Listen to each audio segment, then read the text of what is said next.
closed. The door is closed. That means the presentation has begun. Thank you all for coming out. I really thought it would just be like my 4 friends who are sitting in the front row, which is very nice of them, but it's really lovely to see. Oh yeah, come on in, everybody. Is there anybody else coming? We can wait for a second. No? Okay. There's more coming. Thank you, Rick. You can collect your $5 at the door on your way out. There's more. Okay. We'll just give it a second. I feel like I should vamp, but I don't really have any jokes. Well, not any work-appropriate jokes. That stuff's bad for you. I mean, I do have actually a little bit. I realized I've been singing a little part of this presentation, so we'll see if muscle memory takes over, if I can stop myself. All right. Excellent. I'm just going to get started, and if people come in, they won't have missed much because the next slide is a really big picture of my face. So welcome, everybody. Thank you so much for joining me today. I know that there's so many sessions, and I've seen my competition, which is why I really thought it would just be like my 2 friends. Thank you so much for joining me, especially for a presentation that I'm just going to start off by telling you there is no live demo in this presentation today. I know that will come as a shock to many of you, but I wanted to give you a minute. So if you need to pretend to take a phone call so that you can go to the session that does have a live demo, I will not hold it against you. All right, as promised, incredibly big picture of my face. Yay! Oh, thank you. Thank you so much. It's also a very old picture. I was looking at it the other day and being like, babe, you need to get in. We need to get a new headshot. But for those of you who there are some of you I don't recognize, which is incredibly exciting. So hi, everybody. I'm Jackie. You can call me Jacqueline. You can call me Jax. You can call me, hey, you, when am I going to get that thing I need? You can even call me Katie, which is my sister's name. And I respond remarkably well to that as well. I am a digital marketer with Sitecore. I've been with Sitecore officially for 5 years. I was part of Hedgehog Development, which is the forgotten acquisition, as only I have ever called it. And when we were acquired in 2019, at the time I was a Sitecore MVP. I was then no longer allowed to be a Sitecore MVP because it was not fair or something. So instead, I've transitioned to working with the community in different ways. One of those ways is I head up the Sitecore MVP advisor, the Strategy MVP Advisory Council. And the reason I tell you that is because we have 2 webinars coming up and we still have slots for speakers. So if you would like to speak and get some credit in for your upcoming MVP application, my email is right there, and I would love to hear from you. If you would like to suck up to me in a different way, you can follow me on Instagram. That's the app that my dopamine comes out of. So it would be very helpful to me if you wanted to follow me. Look at all my pretty travel pictures, because that's what I do in my spare time. I travel, and I'm never very far from my emotional support Kindle. So now that we've gotten that out of the way, we can talk about what you actually came to hear about, although I am fascinating, aren't I? We could just talk about me for 40 minutes. But instead of doing that, I thought we'd talk about modular content for a while, and specifically to start off by talking about what I think is a great trend for content marketers, content marketing, and content creation in general, which is sort of moving away from the idea that we need to just create content. And that's the end of the sentence. We need to create content. Content is the engine. It generates so much stuff. We need content. We need content. Correct. But what we actually need is not just content. We need helpful content. We need valuable content. We need content that educates people, that answers their questions, that helps them find what they're looking for when they're looking for it. And that's a little bit of a harder proposition. It takes a little bit more time, which is saying something, because content creation in general takes a lot of time. What I am very encouraged is to see how many marketers are actually already thinking about it this way, which is why I put, you'll get used to my stats slides. I like them. It gives me authority as I stand here in front of you. I think it's really interesting that marketers are also thinking about optimizing for search and also thinking about quality content. That's important because it's really about, there we go. It's really not about creating more content. It's just not.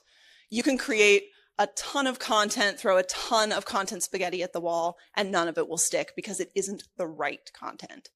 Now, I know that that's not like a particularly helpful way of phrasing or framing it to say like, just create the right content. My work here is done. And then just walk off the stage and leave you with absolutely no idea of how to do that.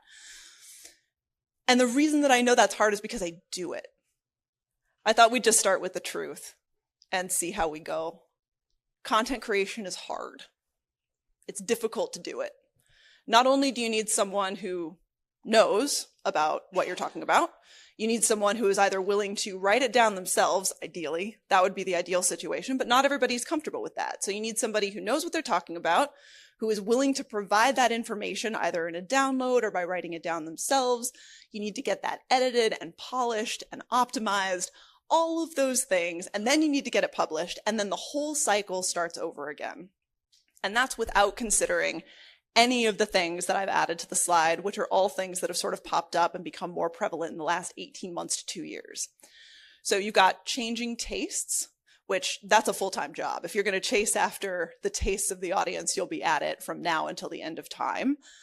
But we also have to factor in the rapidly evolving technology, and added into that you're trying to maintain audience engagement across so many different channels, so many different content types. That also just continues to stack on top of the problem of creating that right content, that quality content. And all of that doesn't even count the fact that at some point your boss is going to ask you, how do you measure success? What does success look like to you? What does success look like to your business? And for a lot of content pieces, it's pretty hard to draw a one-to-one correlation from a piece of content to a dollar amount. Not impossible. It can be done, especially if you have a robust attribution model working on your website. But if you don't, and I'm not going to ask for a show of hands who has a robust attribution model because I would not be able to raise my hand and that would be very embarrassing. If you don't have that robust attribution model and you haven't defined those success metrics in advance, it can be really difficult to say, yeah, this piece of content helped us do X, Y, and Z, because how do you measure trust? How do you measure building trust with your audience? How do you measure becoming a thought leader? I'm really asking, I don't know. So one of the things that I've been using, now that we've sort of established that this is hard, not everybody can do it, not everybody should want to do it, but everybody is probably going to be called upon to do it as we sort of work. I was about to say smarter, not harder, but that's not true. That's not what anybody is doing. As we all work a little bit leaner, as we all have to learn how to fill many positions and wear many hats in order not only to advance our careers, but also to help our businesses achieve their goals. So I want to be very clear from the beginning, this is not mine. I put the graphics on it, but this isn't my concept. This is the creating valuable content checklist from the Content Marketing Institute. I have this on a Post-it in front of my desk. I refer to it about 3 times a week. And the reason that I refer to it so often is because what I am always trying to do, and what I think everyone should be trying to do, is create content that has context, that is respectful of the reader's time, that provides useful information, and that invokes an emotional response. I also want to make sure that it's findable, not just by my fellow employees or by my customers, but also by the robots. That's incredibly important, that the robots be able to find it and grade it and mark me on it and provide it to other people. It needs to be actionable. I want there to be something clear that the audience can get out of it once they're done reading it. What action do you want them to take next? And have you made it as easy as possible for them to share it? And you'll notice that none of this includes that sort of empathetic trust building, which is also part of modern content creation. Have I intimidated anybody yet? No? Oh, that's disappointing.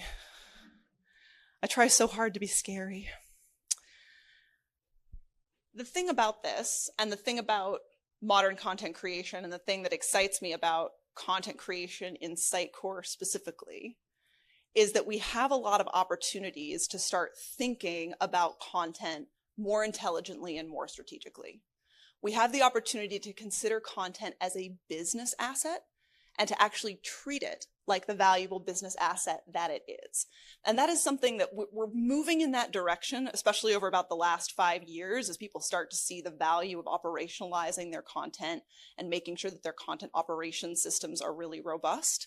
So we are starting to see people move into, and I don't want to go too far with this because I do think that content creation is a creative endeavor at its root. But like the Venn diagram between creativity and business is slowly becoming more and more of a circle. So that what you can do is make effective use of the people and the processes and the technology that you've already invested in, that you've got stood up, that your team is trained on, making sure that you're structuring for retrieval and reuse across every part of your business. And these are things like, this is why when you get into, it's really the idea of intelligent content. This idea has been around for a while. I think I tracked it back to 2011, and honestly, that might just be when it showed up on the internet. I'm pretty sure it's been around a little bit longer than that. But intelligent content, the reason I like it so much as a strategic framework is because it really focuses on the customer experience. It puts the customer at the absolute center of every conversation that you have about content creation and content operations, and also make sure that you are treating it as a business asset by structuring it for discovery and reuse on multiple channels. And modular content ties really neatly into intelligent content. So intelligent content is sort of the philosophical framework that sits above a content operations and a content generation engine. Whereas modular content means that you are thinking about a structure, specifically a structure, that will allow people and machines to find it. So a module, ideally, is something that's going to be governed pretty heavily by your metadata. I know, I said metadata. That's something, it's so disappointing. And it's like, yeah, it's going to take work because it's no good to anyone if nobody can find it. So if you could have the best modular content structure and strategy in the world, and if nobody can find it, then it's just sitting there like in Raiders of the Lost Ark with all of the crates just lining up for days, and all they have is numbers and nobody knows what's in the crates or how to find them or how to use them.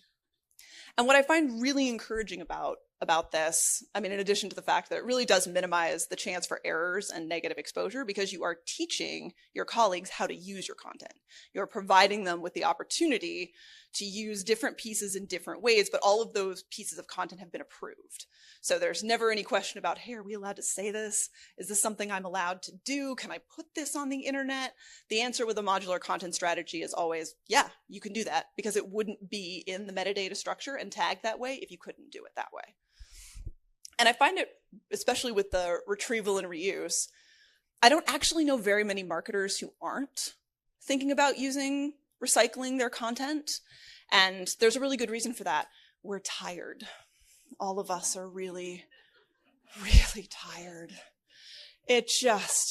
Remember like 3 minutes ago when I was talking about how hard it is to generate content and how hard it is to get it through an approval process? Once you've gone to all that effort, once everything is approved, once everything is exactly the way you want it and it's optimized and it's beautiful, it makes absolutely no sense to use it once and never again.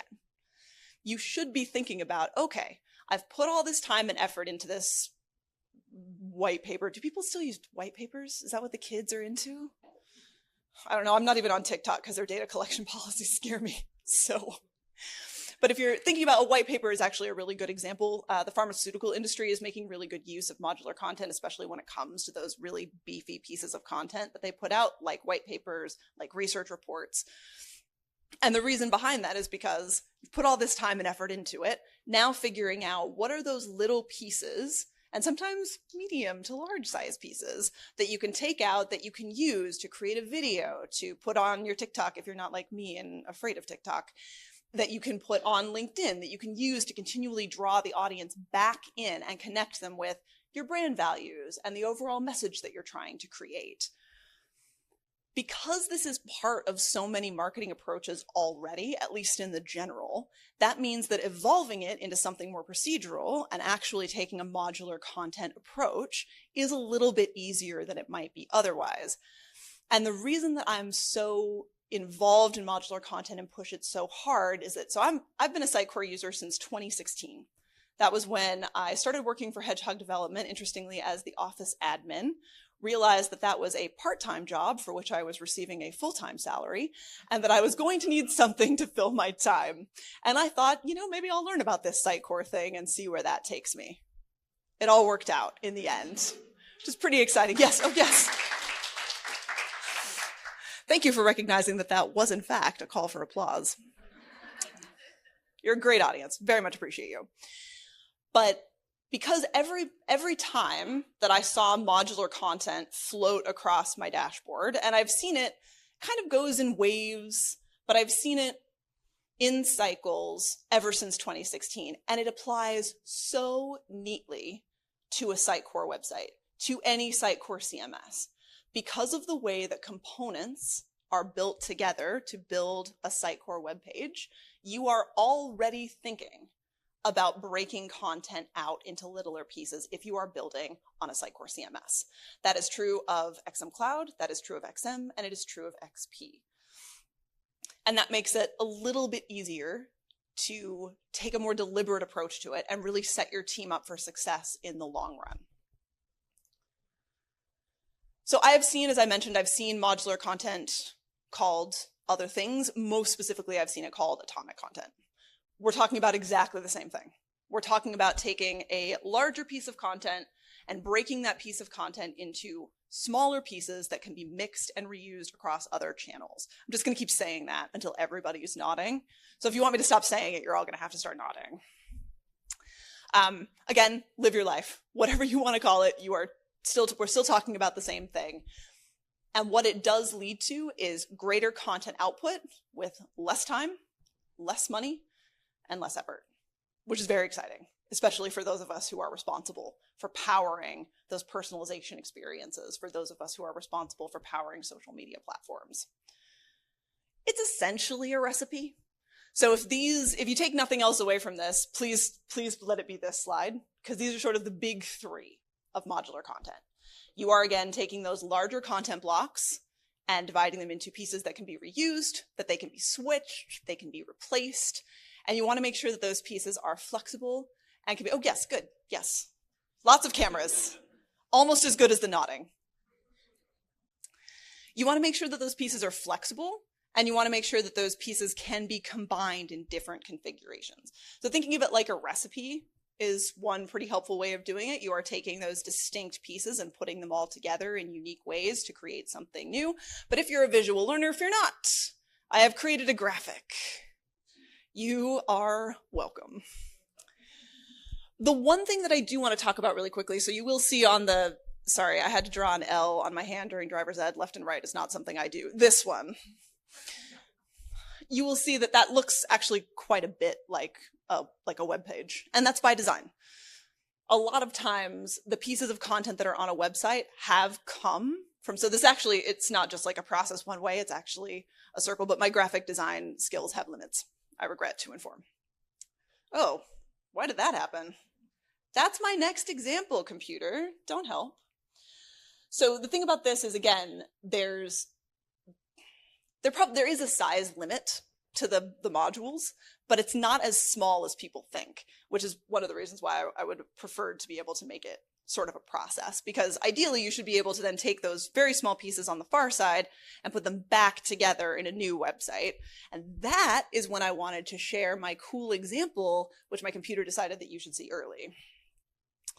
So in the middle, we have on sitecore.com, you can visit this page today. This is one of our industries pages. So as I said on the first slide, that was a very big picture of my face. I'm the director of experience design and content strategy at Sitecore, which means I spend all of my day making sure that our website is usable for our employees, for our customers, and for the aforementioned robots, that it reflects our brand standards, and that it provides that useful, helpful information specifically for people who are coming in from either campaigns or from, in this case, organic search.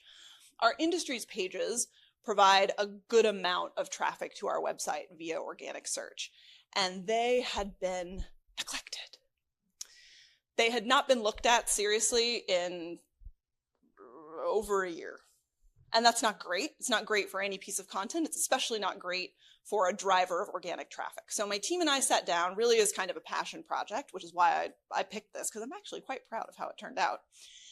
We said, okay, the number one thing we need to do is we need to align it to our brand standards. But the second thing that we need to do is we need to make sure that when people are coming in, if they looked for Sitecore financial services, we want to make sure that when they land on that page, we're providing them with examples of our customers who have done this really well, that we're providing them with a potential solution to the problem that they have come here to solve, and that we are answering some of the perhaps frequently asked questions that they might have about more generally technology and financial services, although also specifically Sitecore and financial services. And in order to do that, I started looking across our website to see that, okay, case studies. What can I pull from? And the way that we build our case studies is the way that a lot of people build their case studies, which is you have a statement up at the top, you have the story that you tell down below, and each one of those pieces is a piece of modular content. We weren't thinking about it that way at the time, but that's what it is. Each one of those blocks is self-supporting, has enough context to explain what's going on, and we can move that to a different part of the website and use that to drive the customer journey and draw them further along that path to continue to learn more about the subject that they've come to learn more about. We do the same thing on our product pages. It's a little bit clearer on our product pages what's a module and what's not, because each piece of our product pages is specifically designed to be moved around and lifted out as needed. The reason that I use this example is, well, A, because I work for Sitecore and I'd like to keep my job. So it's good to show examples of how we are actually doing this. But secondly, because it was pretty easy. Didn't take a lot of time because of the way that Sitecore web pages are set up. So everything is componentized in a way that lends itself very easily to this kind of a structure. So this is where we're going to get into product just a tiny bit, because when we're talking about XM Cloud specifically, talking about those established templates, those of you who have been attending other Sitecore events, probably over the last, again, 12 to 18 months, you've probably heard that we are in the middle of a fairly major internal transformation. We are moving from XP to XM Cloud. We are going to be incorporating CDP, DAM, several of our other tools, actually as many of our tools as we can. Search is already up and running and will be running again on our new XM Cloud website. And one of the things that we're doing as we're going through our XM Cloud build is thinking about those page templates. How can we provide an experience to the other people? Seriously, I'm not even touching it. Is it haunted? That would be so cool. I've always wanted something haunted. Just seems like, I mean, yeah, PowerPoint's probably not what I'd pick. Like a haunted necklace would be better. But I guess, you know, sometimes you don't choose the haunted object chooses you. Also, I think PowerPoint might come haunted out of the box. So as we're thinking about how we can design those templates for reuse, modular content is one of the conversations that we're having. How can we make sure that throughout the whole website, we're making it as easy as possible for our stakeholders to build those websites, to find the information that they need, and to move it onto another landing page, a different landing page, to target and create. Okay, seriously. I guess we're talking about DAM now. The haunted computer has spoken. I'm just going to stand a little bit further back and see what happens. I'm not done. Sorry, I really wasn't done talking about XM Cloud, no matter what my computer thinks. Because the other thing about specifically XM Cloud, and you saw this in Peter's demo, I'm sure you've heard this in other presentations about XM Cloud, there is a real advantage to providing those guardrails around what type of content you can use, what the content should look like, just to make sure that everything that's coming out of the team and the company in general is consistent with the brand. Okay, now I'm ready to talk about DAM. No? This is funny.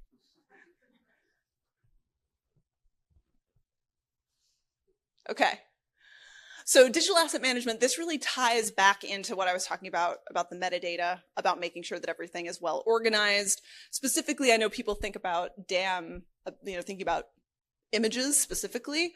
And images are also, especially if you're using custom images, if you're using things like custom illustrations, those are also pieces of modular content that can be moved around. So you need to make sure that the governance is in place to make sure that you're really getting the most out of this strategy. I also really appreciate that it comes with digital rights management, because I don't know about you, but I do not have time to get sued. It's not on my bingo card for 2024 or 2025, come to think about. So it's good to have these tools in place. And this is getting a little old. Is it on a timer? Stop. Anyway, maybe I just need to talk faster. Never something I've been accused of doing, talking too slowly. All right, fine. So I actually wasn't going to talk about AI. I didn't have it in my slide deck. And there were a couple of reasons for that. The main reason I didn't have it in my slide deck is I thought everybody would probably be pretty tired of hearing about it and talking about it by the time we got to my presentation. But as I was going through it last week, I realized that it was conspicuous in its absence. And I didn't want anybody to think that I had neglected to include it, that it wasn't a deliberate choice. So I thought, okay, we probably should talk about it. So I have an incredibly great reputation around the Sitecore office. I'm the fun police. I'm the person who is always asking, okay, that sounds really great. How? Why? Under what circumstances? Who does this benefit? So I would call myself a cautious optimist when it comes to generative AI. I think that there's a lot of power in this tool. I think there are a lot of incredibly great and cool applications. I also think it's important to consider where it sits in the tech stack. So this stat might look a little small to you. It did to me as well. When I read 72% of marketers are using generative AI, I thought, that's it? Only 72%? Yeah, this stat is from October of 2023. So I would imagine that that number has grown somewhat. The thing that I find really interesting, so 72% are using generative AI, 61%, this is self-reported, nobody made them say this, 61% admitted they don't have guidelines for the use of generative AI at their company.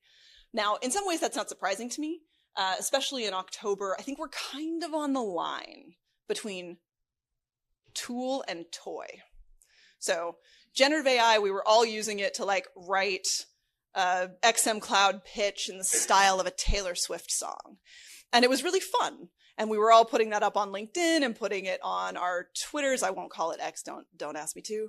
We were all putting it on our Twitter accounts and our LinkedIn and saying, isn't this funny? Isn't this fun? And it was funny and it was fun. And then we started to realize how useful it could be as we started to work it into our cycles. The thing is, when you have a tool, there are standards for that tool's use. You have to go through an enterprise technology team. You have to talk about how you're going to use it, under what circumstances, is it safe? Who's going to fact check the robot? You have to talk about all that stuff when it's a tool. You don't have to do any of that when it's a toy. And because we're still a tiny bit in that transition from toy to tool, there are a lot of organizations that haven't thought at all about how they're going to govern the use of specifically generative AI within their tech stack. So the box on the bottom, I think, is really interesting. 36% said they're not using it because of accuracy concerns. Super valid. 22% said they're not using it because of copyright concerns. Also super valid. And 19% said they weren't allowed to use them, which if anybody in here works for an organization who has said, absolutely not, we're not using generative AI, please come and find me, because I would love to know what the reason is behind that, because I have a feeling that it's a good one. And I have a feeling that it's probably tied pretty tightly to accuracy concerns, to copyright concerns. We talked a lot and have talked a lot at this conference about how quickly AI is moving. And that is absolutely true. The faster it moves, the more exciting it is, and the bigger the risks. So I'm not saying don't use it. I use it. We're all using it. I'm saying we need to think about how we're using it. I'm saying we should be deliberate in how it's used. So those are sort of, I did put together a little recommendation slide because I know, actually you all are here because you hear what I think, which is very flattering. This is my general philosophy about using generative AI for content creation as a whole. It says modular content, but just like universally. Make sure that there's a reason for it. What value does it add? What value does it bring? Where does it sit in your tech stack? How is it going to help you move faster, move better, move differently, be more efficient? You probably know why you want to use it. Let's just make sure that it's a good reason. And I'll be honest, I don't consider everyone else is doing it. We have to do it or we'll fall behind. I don't really consider either of those to be like a super good reason. You can tie, we have to do it because otherwise we're going to fall behind, to a valid business reason. It's just not a valid business reason on its own. I also think it's really important to understand the ethical concerns behind generative AI. There are a couple of really great articles that have been published specifically in Rolling Stone and in the New York Times about the sort of data horizon that we're headed for, where the publicly available information on the internet will have been consumed. What's left is copyrighted information. That belongs to somebody. That's somebody's livelihood. So how are we going to continue to power these engines? And there are several of them. There's so many of them now, just chewing through data because they have to chew through data in order to provide recommendations. So considering those ethical concerns and also understanding the biases that are inherent in any AI engine. There are a lot of very funny stories that aren't really that funny that come out whenever somebody introduces a new AI tool. I'm bringing down the tone. Sorry, everybody. I'll be fun in a minute. So making sure that we have incorporated just that knowledge. Make sure you know that that's what you're doing. Make sure you understand the tool that you're using. There have been a couple of really good presentations from Microsoft at various Sitecore events where they have talked about how careful they are being in making sure that the data that they're using is safe and appropriate, which is great. But AI is designed by human beings, and human beings are imperfect. Human beings bring their own set of biases to everything they do. And when they build an engine, those biases are going to be reflected in that engine. And then probably the most doable thing, the most concrete, actionable thing, is to create and enforce a consistent framework around generative AI use. That's something you can do by either setting up a committee or by having the people who are most likely to be using generative AI sit down. It honestly starts with, which tool are you using? Are you going to be using ChatGPT? Are you going to be using Copilot? Where does that data come from? Making sure that you understand somebody needs to fact check the robot. That's just one of the basic things. You need to do an actual read through to make sure that everything that was said is true. Those kinds of things. Making sure you have a process. If something is being created by generative AI, do you allow people to use it at the beginning just to get them started, but everything has to be rewritten by a human? Is it okay if things come from generative AI as long as it sits within a specific portion of the website? Again, all of those are individual business decisions, but they are individual business decisions that need to be made as you continue to incorporate AI and sort of ramp up the use of generative AI throughout your organization. So we've got a couple of actionable steps at the end. I have found in my career that we often let the perfect be the enemy of the good. Oftentimes, people don't want to get started until they know exactly what they're going to do under every single circumstance. And the benefit of modular content is that you really don't need to do that. You probably are doing something very similar to modular content right now. So my first piece of advice is actually more general about content creation. Seriously, haunted laptop? There we go. Make sure that you're focusing on the customer. Customers want to feel understood. They want to be appreciated. They want to be listened to. They want to build relationships with companies that see them as a person and not a statistic. And the way I know that is because I am a customer. And the way you know that is you're a customer. What businesses do you like to be in business with? What experiences do you keep coming back to and continuing to do business with that company because they seem to understand you, because they're providing something that you value? What we need to understand sort of where our customers are coming from and be really proactive in solving those problems. So using voice to customer language is something that I'm a big fan of. I'm also a big fan of social listening. And social listening is something that there are a lot of times, especially when I was consulting, I would make that recommendation. People are like, oh my gosh, we can't afford a tool to do social listening. I'm like, I was suggesting that you personally go and read your Facebook comments. Wasn't suggesting that you run it through an engine. I was suggesting that you just do a quick scan every now and then of your Instagram comments, of your Facebook feed. Make sure that, because it's a pretty universal truth, if any of you have ever worked in customer service, people reach out when they're really happy, and they reach out when they're really unhappy. So people also love to tell you about what their pain points are. Ask any Sitecore employee at a SUGCON. People love to talk about what problems they're having and what problems they're experiencing. Listening to that, making note of that, actively working towards solving that, and creating, they are helping you. It's actually one of the best things. They are telling you exactly what they need from you in order to do their job better, in order to do more business with you, in order to work with you long term and continue to build that relationship. That's a gift. And it's something that we should all be taking advantage of. And also make sure that you're creating a process for incorporating that feedback. Are any of you familiar with Tuft & Needle? It's a mattress company, a US mattress company. Oh good, a couple of nods. So the interesting thing about Tuft & Needle, they have a process for every single review that they get. Their goal is to never get the same bad review twice. They want to make sure that they are addressing complaints as quickly as possible. They never want the same problem to recur. So they have a whole process for incorporating all of that feedback. They are so good that some of their best reviews are from people who didn't keep the mattress. I couldn't believe that when I read it. I was like, they get 5-star reviews and this person doesn't even have the product anymore? Because it was so easy to say, hey, this wasn't for me, it didn't work out. Again, I actually, even though I live in England, I've never moved yet in England.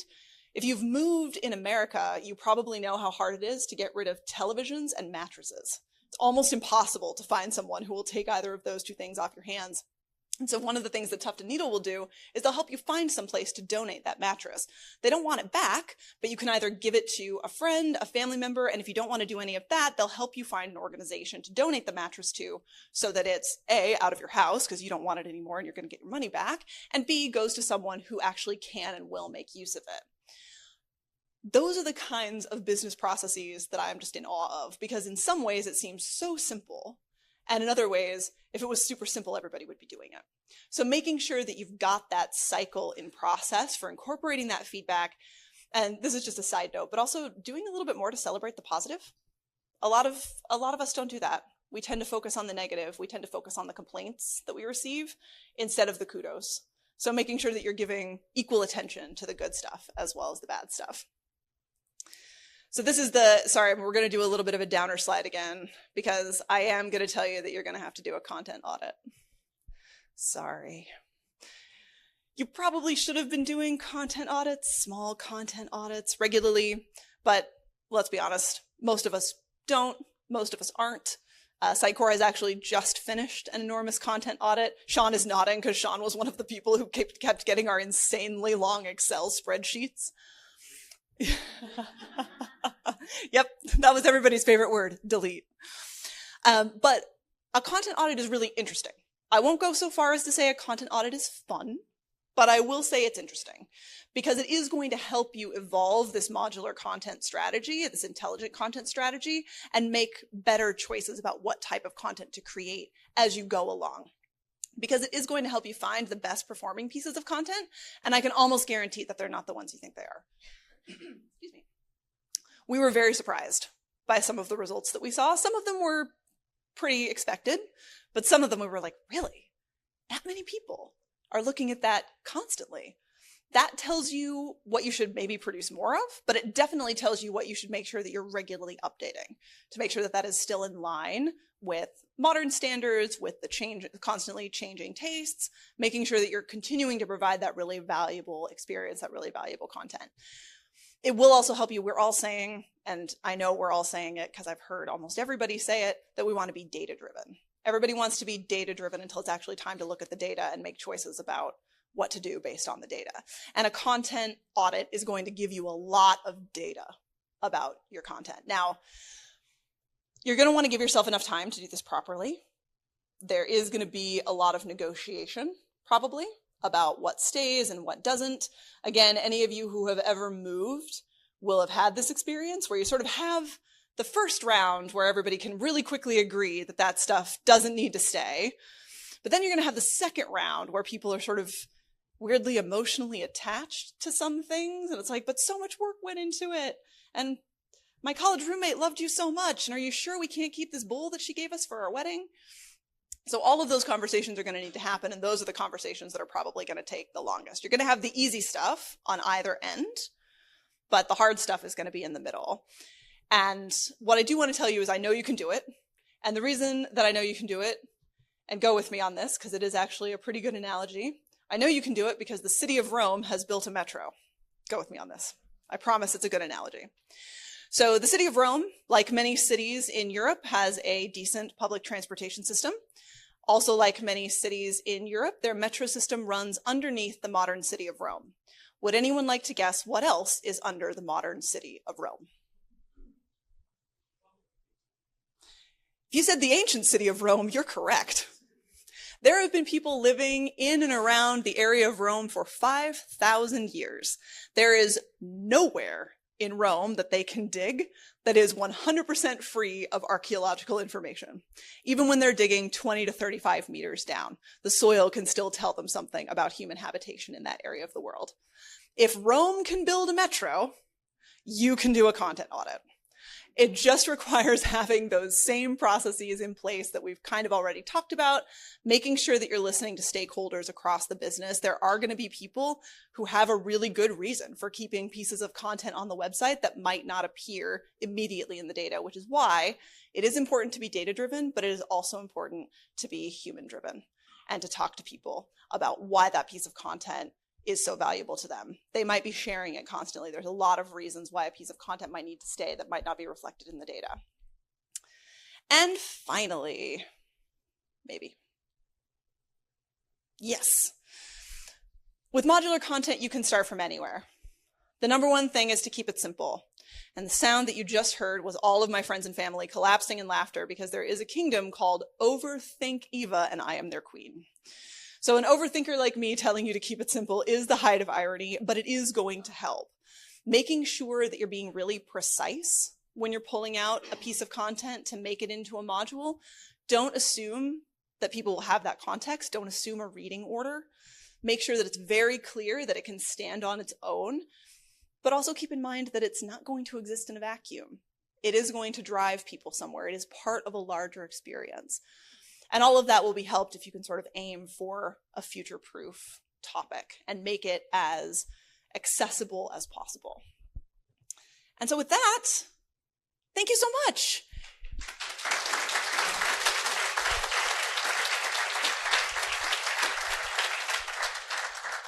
I wasn't going to ask questions because I'm a coward, ask for questions because I'm a coward, but I think we do have a little bit of time. An easy one. Okay. So I'm an SEO girl. Yes. But I hear more about it from 20. But my question is, when you have modular content that you're using, particularly on a website, particularly if it's long form, do you have a process in place to make sure that you use canonical tags when it's used on different pages? Like, is that part of your process? How do you implement that? It is part of our process. So specifically, we use Rike as a project management tool.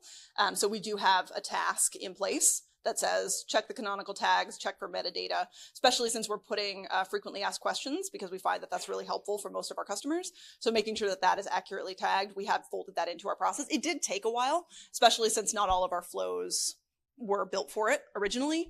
And so we would get to a point where some of the project managers would be like, what is this? Who does this go to? But we've now been doing it long enough that it is part of our process and just looped in.